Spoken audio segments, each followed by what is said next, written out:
The $100 startup, reinvent the way you make a living, do what you love, and create a new future, debunks the myth that launching a business requires large investments. Using 50 real-life case studies, the author shows how ordinary people turned hobbies and simple skills into profitable micro-businesses with minimal investment. The main focus is on agile entrepreneurship, creating a business around your interests without offices, employees, or complex systems. It is worth reading for those who want to start their own business without risk and debt. Guillebeau, who built a successful business based on travel, researched 1,500 micro-entrepreneurs, selecting the most inspiring stories from a woman earning $4,000 a month, teaching knitting lessons, to a husband and wife who created a tour agency with $4,000 a month, starting from $100 in initial capital. The book became an international bestseller and a manifesto for light entrepreneurship. Part 1. The Unexpected Entrepreneurs. Rule 1. How ordinary people create successful businesses. Modern technology has erased the barriers to entry into entrepreneurship today. You can start a business using only a laptop and the internet. The key principle of cross-skilling, combining ordinary abilities, for example, language knowledge plus cooking, equals an English culinary school. It is important not to wait for a genius idea, but to look for simple solutions to everyday problems. An example from the book, a woman without a business education started earning $5,000 a month by helping people organize their closet space. She simply turned her love for order into a service. Her initial investment was $80 for business cards and a simple website. Entrepreneurship has become accessible. The main thing is to see value in what you already know how to do. Rule 2, from hobby to income, turning passion into profit. Any hobby can be monetized through the formula passion plus problem equals business. The reverse planning technique first determine the desired monthly income, then calculate how many clients or sales are needed for that. It is important to start small, offering trial versions of the product or service to friends first. The story of an amateur photographer.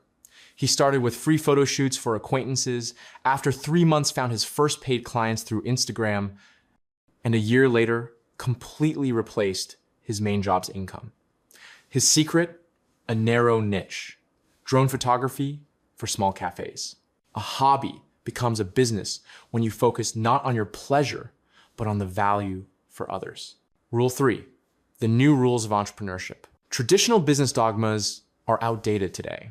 You can do without an office, a warehouse, or even your own product. The principle of nomadic entrepreneurship, running a business from anywhere in the world via a smartphone.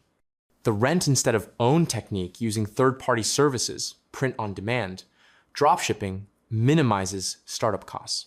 A real case. A married couple created a travel business without owning their transport or hotels. They developed unique routes, and all services were booked through partners. The $100 initial capital went into a website and Facebook advertising. Modern business is not about assets, but about ideas and connections. Not about complex systems, but about simple solutions. Overall, conclusion for part 1. The first part of the book breaks down stereotypes about entrepreneurship, showing that a business can be started without large investments, special education, or even an original idea. The main lesson: value is created at the intersection of your skills and someone else's needs. These chapters are especially important for those who have put off starting for years, believing that they have insufficient resources. They prove that the real resource is the ability to see opportunities and act. After reading, it becomes clear. In the age of digital technology, the starting capital of a successful business is measured not in dollars, but in courage, keen observation, and a willingness to try. Part 2, from idea to first income.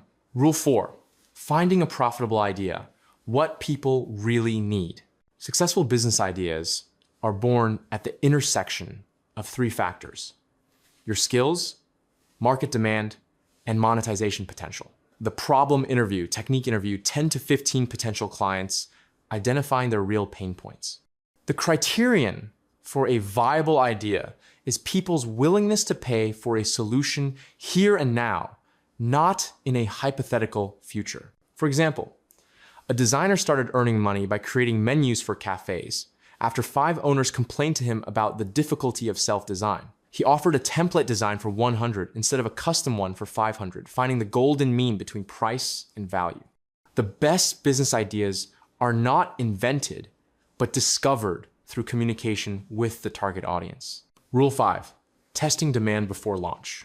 The selling before creation method offers the product before it is fully ready through a landing page or pre-orders. The minimum viable test technique. Check the hypothesis with minimal costs. For example, rent equipment for a day instead of buying.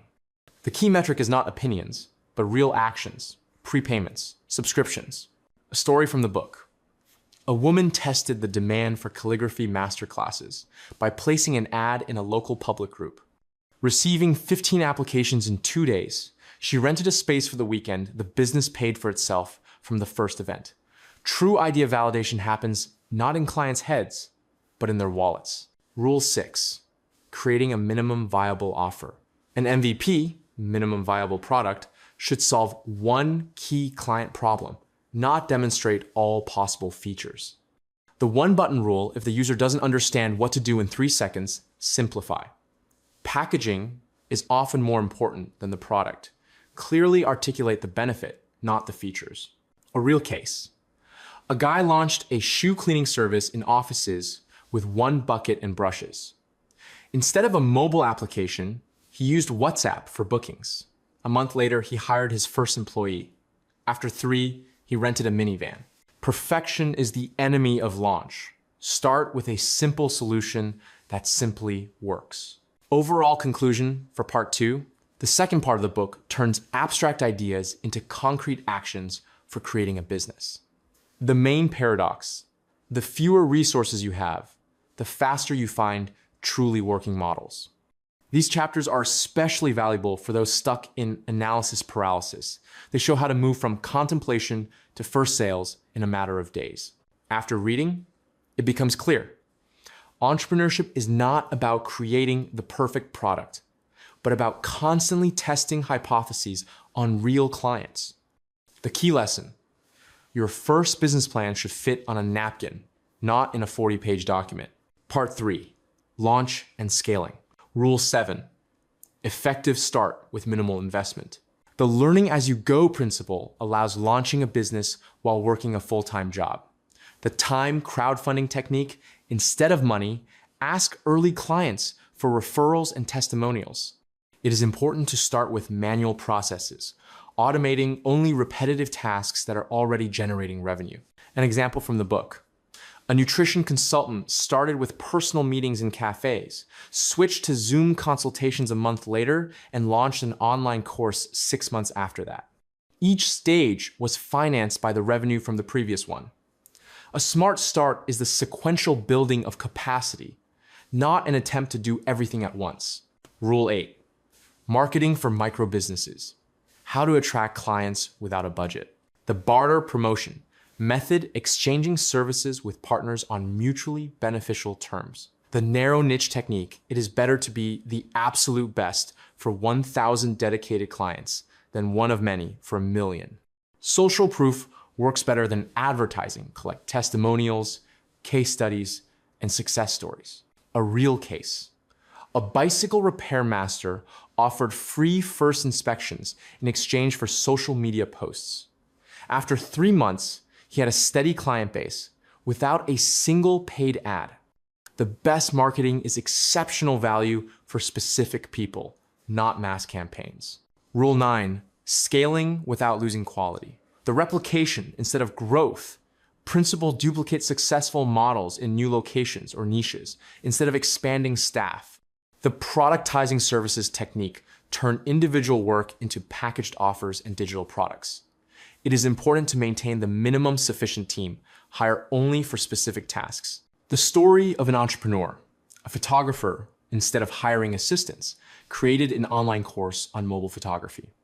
His income increased 5-fold without increasing his working hours as the course sold automatically. Conclusion: true scaling is the multiplication of value, not chaotic expansion. Overall, conclusion for part 3. The third part of the book turns a startup into a sustainable business, showing how to grow without losing quality or becoming overloaded.